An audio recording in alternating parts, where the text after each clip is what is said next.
casa. CEAP, Centro Espírita Altivo Panfiro. Uma casa de amor. Bom dia aos nossos ouvintes. Que Jesus abençoe a nossa manhã de estudos. Vamos estudar o livro A Gênese. Estamos no capítulo 6, no item 37, as estrelas fixas. Vê lá, há muitas moradas na casa do meu pai. No Evangelho. No Evangelho. Capítulo 3. Vamos ler o Evangelho e fazer a nossa prece. É o início, você quer? Isso, lê o número 1. 2. Isso.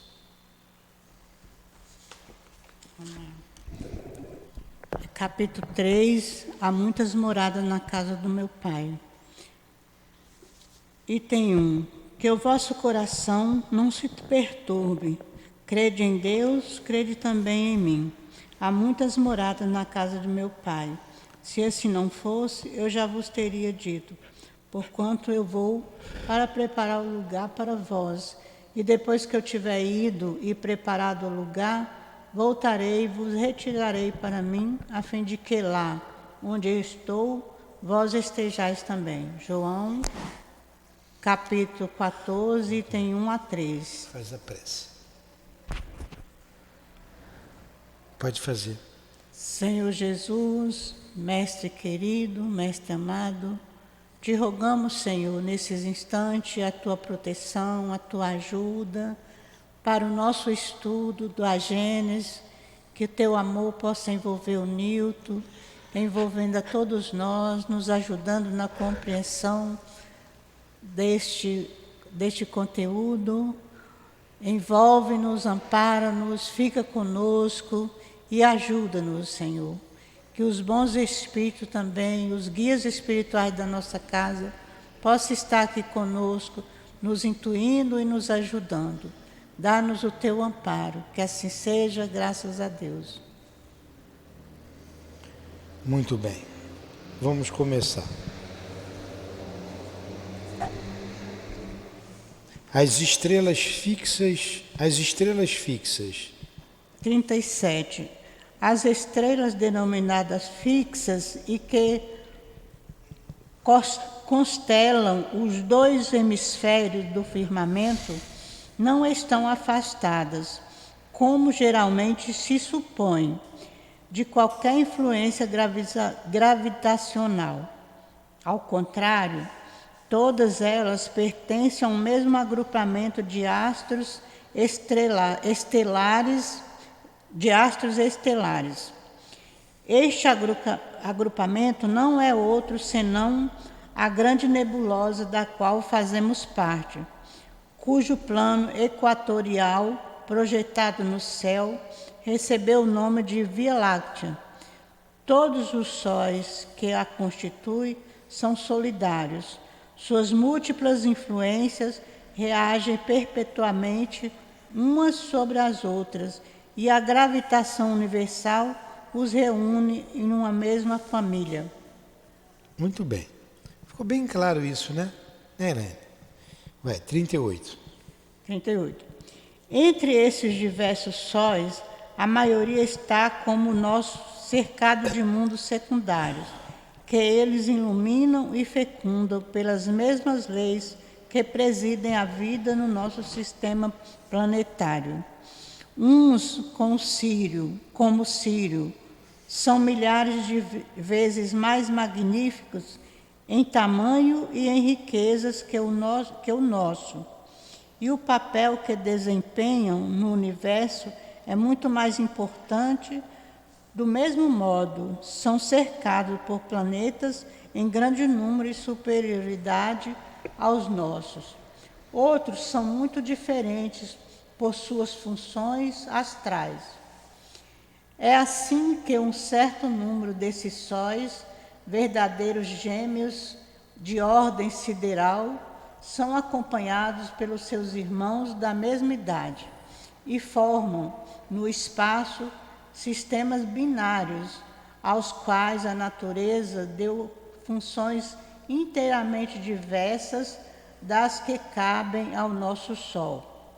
Lá, os anos não são medidos pelos nossos períodos, nem os dias pelos nossos sóis, e esses mundos, iluminados por uma dupla luz, receberam em partilha condições de existência inimagináveis para os que ainda não saíram deste pequenino mundo terrestre. Outros astros, sem cortejo, privados de planeta, receberam as melhores condições de habilidade que foram dadas a algumas deles. Eu me perdi aqui. Outros astros sem cortejo, privados de planetas, receberam as milhares condições de habitabilidade que foram dadas a alguns deles. As leis da natureza são diversificadas na sua imensidade, e se a unidade é a grande palavra do universo, a variedade infinita é o seu eterno atributo. Muito bem. Então, o que ele está dizendo aqui? Que tem o nosso Sol, uma estrela fixa, ele não é parado, ele gira, como todo o universo gira, como o átomo gira, como nós já aprendemos, o que tem no micro tem no macro. E existem muitos outros sóis, formando cada um sistema. Então, os sistemas são formados por sóis, e em torno desse Sol, ou desses sóis, giram 1 turbilhão de planetas. Ele citou aqui Sírius. Nós temos o nosso Sol, com os 9 planetas. 8, mas Plutão não é um planeta? Não, Plutão saiu. Plutão saiu, tiraram Plutão. Então, como é que é?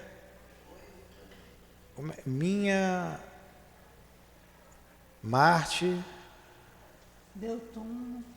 Saturno, não. Marte é o primeiro, mais próximo do Sol, planeta vermelho. Marte, depois de Marte vem o quê? Não. Marte, a Terra é o terceiro. Então é Júpiter, não? Mercúrio,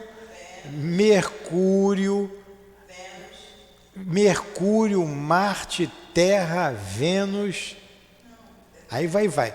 Tudo bem, a gente já sabe. Então, tem aí 8 planetas, não consideram mais Plutão, né? E Netuno é onde? Plutão é o quê? Eu acho que ele desapareceu, pelo que foi falado, assim. Eu não sou professora de geografia, né? Acho que ele desapareceu, acho que ele era tão pequenininho, né? Ele era bem pequeno, desapareceu. Acho que foi isso que aconteceu. A gente não sabe. Então, a gente vê que as galáxias são formadas por sistemas. Então, a nossa galáxia é a Via Láctea, que é composta de vários sistemas. Cada sistema é composto de um Sol. Ele falou de binário, recebe iluminação de 2 sóis, eu não entendi direito isso, mas tem em torno daquele Sol um grupo de planetas que giram em torno dele. Esse conjunto de sistemas formam as galáxias, não é isso? E as galáxias, o conjunto das galáxias forma o universo. É muito complexo, é muita grandiosidade para dizer que Deus não existe, para dizer que tudo isso foi obra do acaso, com leis perfeitas regendo todo o universo. Então vamos lá. Apesar do número prodigioso dessas estrelas e dos seus sistemas, apesar das distâncias incomensuráveis que as separam, todas pertencem à mesma nebulosa estelar, galáxia, que o olhar dos mais potentes telescópios mal consegue atravessar, e que apenas as concepções mais ousadas da imaginação consegue avaliar. Galáxia que, entretanto, é simplesmente uma unidade no conjunto das galáxias que compõem o mundo astral. Interessante. Muita coisa, né? Galáxia. Como é que escreve? Muitas galáxias. Deixa eu ver aqui.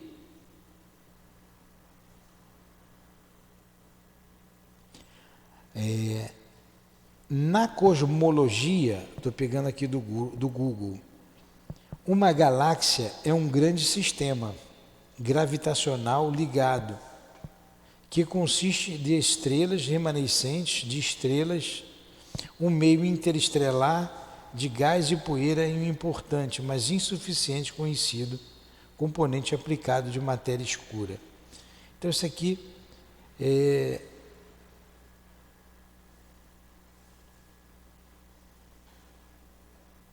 a definição de galáxia que está aqui no nosso Google. Se eu botar aqui quantas galáxias tem, imagens de galáxias, tem coisas extraordinárias, né? A gente bota aqui.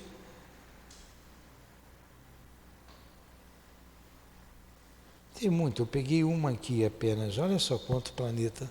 Ai, que lindo. Não é? É para a gente meditar sobre isso, né? Pensar no Criador de toda essa beleza. E a gente tem esse telescópio. Os cientistas não conscientizam disso, né? Porque Estão estudando que tem que ter um Deus, né? ele não pode criar isso, ele se acha os mais inteligentes. Ele se acha os mais inteligentes e ele não consegue criar um negócio desse. Ó,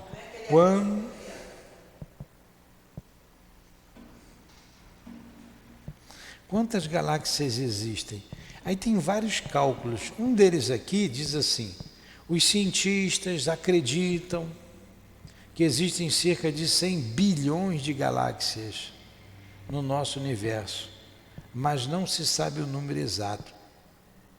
Afinal, ninguém nunca parou para contar todas as galáxias existentes. Tudo é cálculo quimérico, né? Tudo é cálculo quimérico. Então é muito mundo, é muito conjunto de planetas. Aqui tem um outro que diz que cerca de 1 trilhão de galáxias. Enfim, são todos cálculos quiméricos, mas é uma imensidão. E o quanto nós somos pequenos, né? O quanto nós deveríamos ser humildes diante de tanta coisa que existe no universo que a gente não conhece quase nada. Quase nada, a gente não conhece nem o planeta Terra. Nem o planeta Terra. Número 40, vai. Número 40. Apesar do número prodigioso dessas estrelas e dos seus sistemas, apesar das distâncias incomensuráveis que as separam, todas pertencem à mesma nebulosa estelar galáxia, que o olhar dos mais potentes... já li aqui a 40 agora. As estrelas chamadas fixas não são imóveis no espaço. As constelações que se têm figuradas na abóbada do firmamento. Do firmamento não são criações simbólicas reais. A distância em que se encontram da Terra é a perspectiva sobre a qual se observa o universo a partir desse ponto. São as duas causas dessa ilusão de óptica. 41. Vimos que a totalidade dos astros que cintilam na cúpula azulada encontra-se em mesmo aglomerado cósmico, em uma mesma galáxia, a que chamam Via Láctea. Mas, por pertencerem todos ao mesmo grupo, não se segue que esses astros não tenham cada qual o seu movimento próprio de translação no espaço. O repouso absoluto não existe em parte alguma. Eles são regidos pelas leis universais da gravitação e giram no espaço sob a impulsão incessante dessa imensa força. Não giram seguindo rotas traçadas pelo acaso, mas seguindo órbitas fechadas em cujo centro se encontram um astro superior. Para tornar as minhas palavras mais compreensíveis, por meio de um exemplo, falarei especialmente do vosso Sol. 42. Pelas observações mais recentes, sabe-se que ele não é fixo nem central, como se acreditava nos primeiros tempos da nova astronomia, mas que se desloca pelo espaço, arrastando com ele o seu vasto sistema de planetas, satélites e cometas. Ora, essa marcha não é acidental e ele não vai errante nos espaços infinitos, extraviar seus filhos e seus súditos, longe das regiões que lhe são destinadas. Não, sua órbita é medida e, juntamente com outros sóis da mesma ordem que ele, igualmente rodeado de um certo número de mundos habitados, ele gravita em torno de um Sol central. Seu movimento de gravitação, translação, como o dos sóis que o acompanham, é imperceptível a observações anuais, porque muitos períodos seculares seria suficiente apenas para marcar um desses anos astrais. Continua. Então vocês estão vendo que como é grande, tudo é movimento, tudo é força e tudo se movimenta no universo. O Sol também gira, tudo gira em torno de um grande complexo galáctico. As galáxias também giram. É muita coisa, é muito grande. Na pergunta do Livro dos Espíritos, de número 33, a subpergunta A, olha a pergunta que Kardec faz. Na verdade, ele faz uma afirmativa. Ele diz assim: esta teoria, quando ele está falando de matéria, tá? Parece dar razão à opinião daqueles que só admitem a matéria duas propriedades essenciais. Porque a galáxia, toda ela é material, todos os mundos são formados de matéria. Os seres inteligentes povoam esses mundos.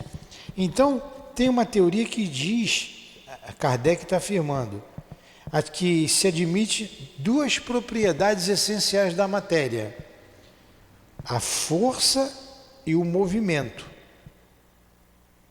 Então, olha só, tem os cientistas, a teoria que diz que tudo que rege a matéria se resume em força e movimento. Aí ele pergunta para os espíritos: o que pensam de todas essas propriedades?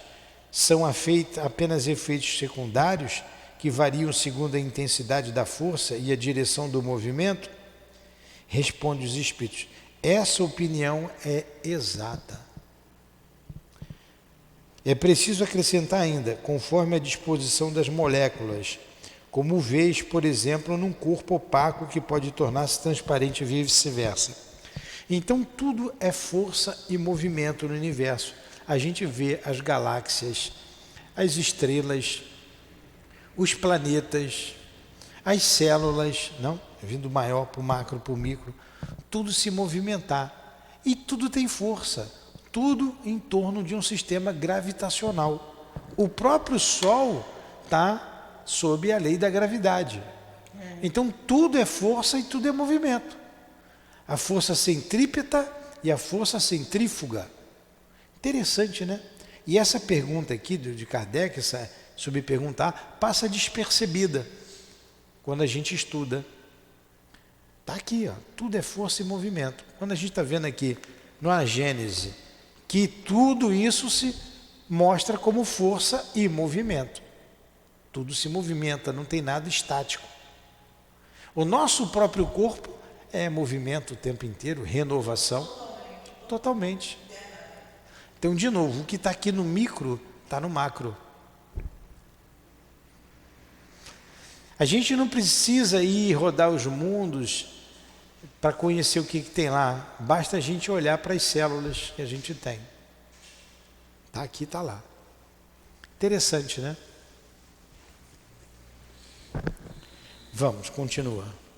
O Sol central, de que acabamos de falar, também é um globo secundário em relação a outro ainda mais importante, em torno do qual ele perpetua uma marcha lenta e mensurada, juntamente com outros sóis da mesma ordem. Olha só, é que a gente acabou de falar, está girando em torno de um outro núcleo. Poderíamos constatar esta subordinação sucessiva de sóis a sóis, até que nossa imaginação ficasse cansada de escalar uma tal hierarquia. Porque, não nos esqueçamos, pode-se contar em número inteiro uma trintena de milhões de sóis na Via Láctea, subordinados uns aos outros, como rodas gigantes de uma imensa engrenagem. Caramba! Isso tudo que a gente falou agora. É a imagem de uma roda gigante, né? Está tudo interligado. Nada está solto. Ligado por leis. 44. E esses astros, em números incontáveis, vivem cada um de uma vida solidária, da mesma forma que nada está isolado na organização do universo pequeno, mundo terrestre, assim também no universo incomensurável, nada se encontra isolado. Esse sistema de sistemas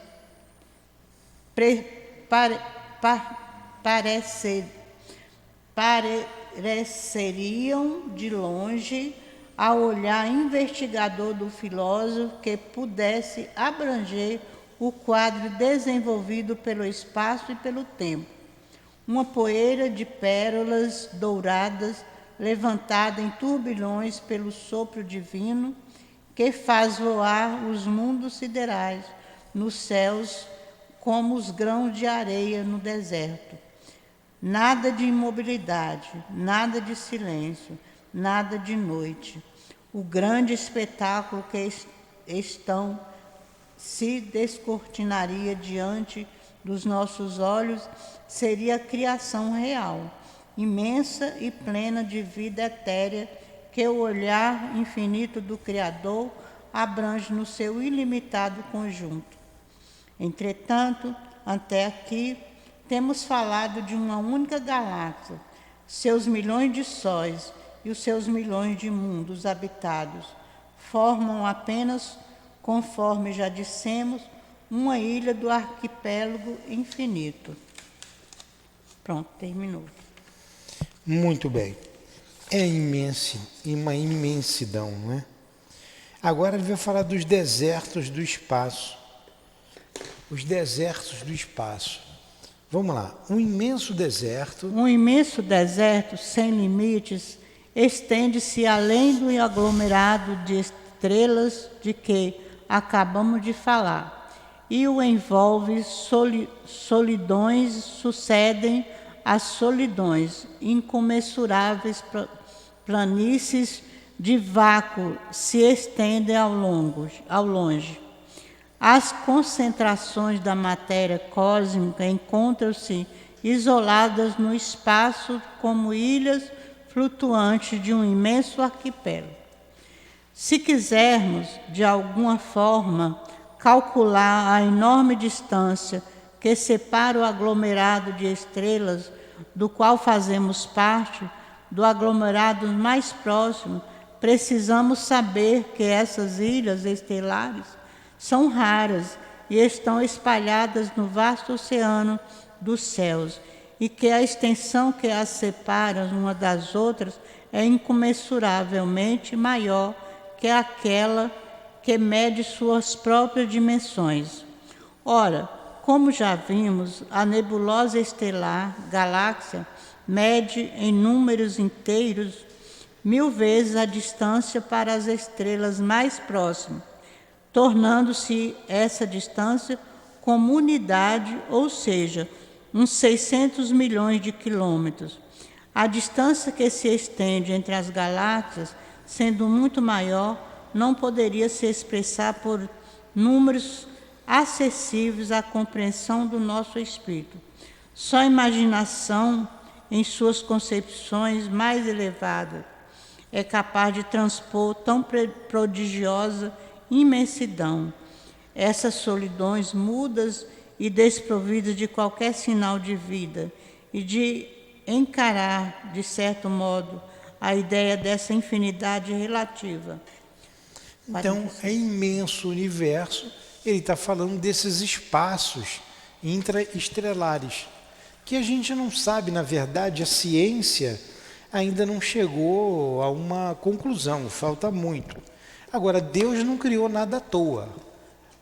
Não acredito que esteja ou a coisa vazia, sem uma razão de ser. Deve ter ali, deve ter não, com certeza tem nesses espaços que intermediam as estrelas e as próprias galáxias uma função. Tem que ter, que a gente não sabe qual é ainda. E nem os espíritos nos disseram. Porque Deus não ia criar nada à toa, não tem nada criado à toa, sem uma razão de ser.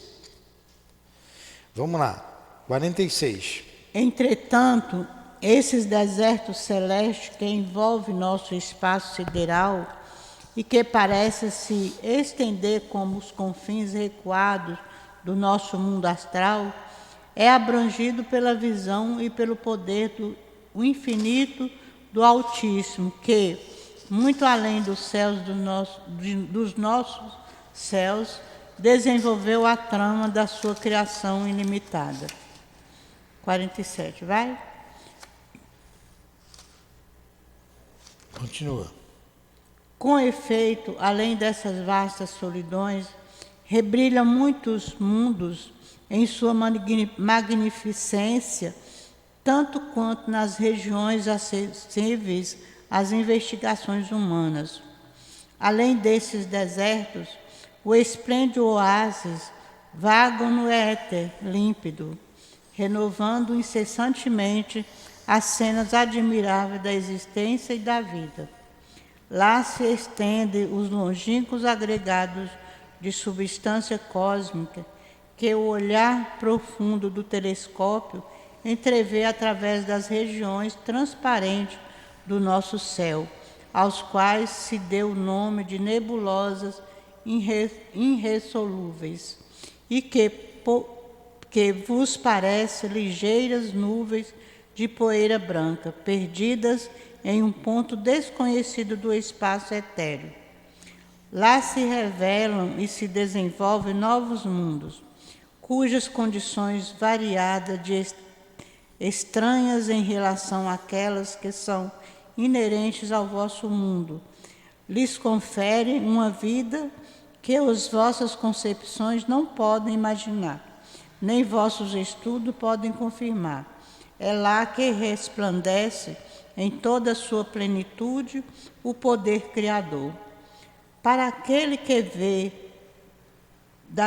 vem das regiões ocupadas pelo vosso sistema, outras leis ali estão em ação, cuja força rege as manifestações da vida e os novos caminhos que seguimos nessas regiões estranhas nos abre perspectivas desconhecidas. Então, nós vimos aqui, numa linguagem muito técnica, esse capítulo aqui da astronomia geral, quando ele vem falando do que é um cometa, fala do planeta Terra, das estrelas, das galáxias, né? Está aqui no início, ó. O espaço e o tempo, a matéria, as leis, as forças, a criação primária, a criação universal, os sóis e os planetas, os satélites, cometas, Via Láctea, estrelas fixas, desertos no espaço. Nós estudamos até aqui. Agora falta a eterna associação dos mundos, a vida universal, a ciência e as considerações finais. É um estudo muito técnico. E eu confesso... É muita informação. E a gente tem que ir vendo devagar, porque a nossa mente, né? O que a gente conclui até agora é a nossa pequenez diante da criação, né? Aí quando Kardec coloca ali que é Deus, a inteligência suprema, tem que ser inteligência suprema. Porque para criar todas essas leis, criar todos esses mundos, todo o universo, é algo inimaginável para nós. E quando os espíritos combatem o orgulho, que é uma das chagas da sociedade, a maior chaga da sociedade é o orgulho, poxa, todo homem devia estudar um pouquinho de astronomia, que fosse numa linguagem acessível a todos, para ele ver o quanto ele é pequeno, o quanto ele tem que ser humilde diante da criação. E a gente aqui na Terra, por achar que tem um pouco mais de poder material do que outros, a pessoa se julga o supra-sumo, né? O melhor. E não é assim que acontece. E às vezes até dá informações erradas. Esse que se acha superior dá informações erradas para aquela outra pessoa que não está no mesmo patamar. Exatamente, exatamente. Vamos então fazer a nossa prece. Deu aí 40 minutos de estudo. Eu acho que esse estudo aqui tem que ir devagar, porque ele... na cabeça. Vamos fazer a nossa prece, Conceição. Pode fazer, por favor.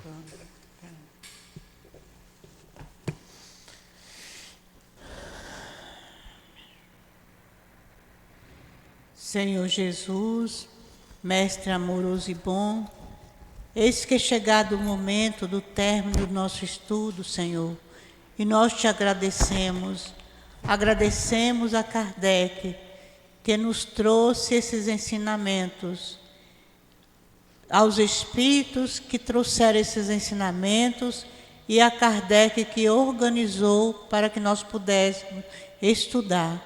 A nossa gratidão, o nosso respeito, o nosso carinho. E te pedimos, Senhor, abençoa todos nós que aqui estamos, encarnados e desencarnados. Abençoa também os internautas que estão em seus lares.